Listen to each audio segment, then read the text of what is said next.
Hari ni kita nak cerita pasal Hakim Danish di Sunsering dengan 2B Performance. Aku nerd rider yang sangat obses dengan racing motor. Hakim Danish belajar sangat banyak pada minggu di Sunsering ni apabila menghadapi masalah setup daripada awal minggu lagi. Hakim Danish ada masalah dengan bahagian front end jentera dia. Sebab itulah kita nampak dia struggle untuk kekalkan kedudukan top 5 dan top 10 di sepanjang sesi free practice dan juga practice. Dengan menggunakan tayar soft pada bahagian depan, chatter dan juga vibration pada bahagian front end, Hakim Danish berjaya diselesaikan dan dia boleh qualify pada kedudukan ketiga. Kedudukan yang sangat baik. Tapi untuk gunakan tayar soft pada bahagian belakang pada race yang panjang di Sunsering ni memang tak boleh mengikutkan data yang diorang ada. Jadi dia terpaksa menggunakan tayar yang lebih keras dan itulah performance terbaik yang boleh Hakim Danish extract daripada jentera dia pada minggu di Sunsering. Bak kata Zulfahmi Khairuddin, ini ialah proses penting untuk Hakim Danish belajar bila dia jumpa masalah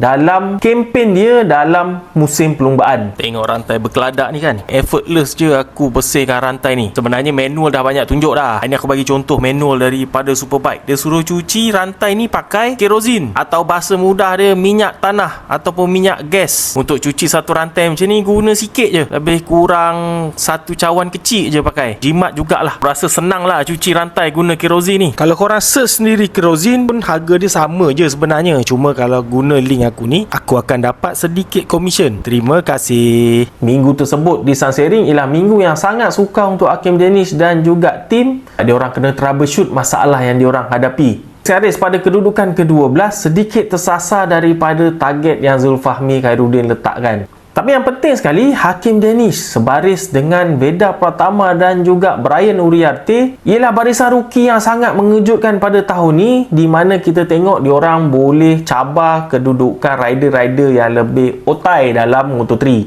Ini juga aku kira sebagai faktor kenapa Hakim Danish boleh berada pada level dia yang tinggi sekarang ni. Sebab batch dia kali ni daripada Red Bull Rookies Cup semuanya laju-laju, bukan calang-calang.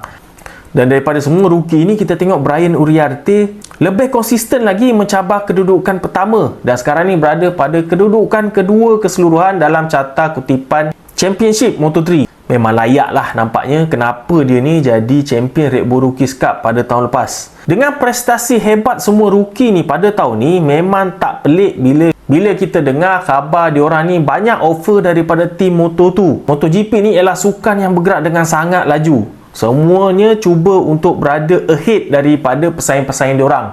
Antara langkah yang diorang boleh buat ialah offer rider yang nampak macam ada potensi. Tak payah tunggu jadi champion dulu, offer dulu untuk biasakan diorang dengan Moto2 terus. Ini ialah risiko yang diorang sanggup ambil untuk cuba berada di depan.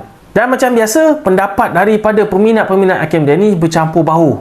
Ada yang kata ambil je kalau dapat peluang Moto2, cepat naik.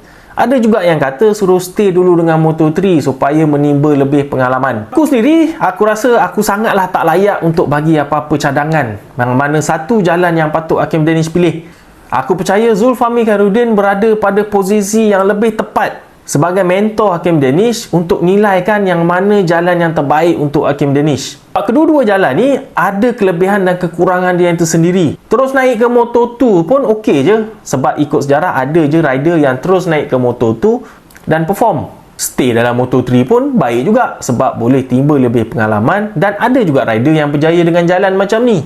Semua ni bergantung pada banyak situasi, bergantung kepada data yang ada, bergantung kepada macam mana rider tu develop. Pendek kata, banyak kriteria yang perlu diteliti dan Zulfahmi Khairuddin ada akses kepada data-data ni untuk dia buat keputusan. Kalau setakat aku ni nak dapatkan info tentang Danish pun kita tengok Facebook dia je, aku serahkan benda ni kepada mentor dia yang lebih layak. Apa-apa pun kita teruskan sokongan kepada hero kita Hakim Danish. Jangan lupa Moto3 ni pun boleh diikuti dengan Sport TV Now.